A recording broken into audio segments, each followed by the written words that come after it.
how to make a zip file in your iPhone. So if you want to make a zip file, it's very easy to do. First, let's go into our files here. And the first thing you want to do is press the three little lines within the circle in the top right hand corner.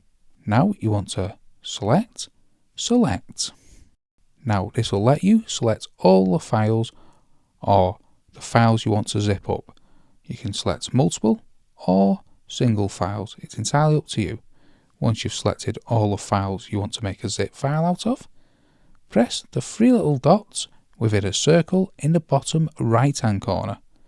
This will bring up this sub menu and you want to press compress, and then your iPhone will quickly compress all the files into a zip file. If you ever want to unzip it, just double tap that zip file to unzip them files.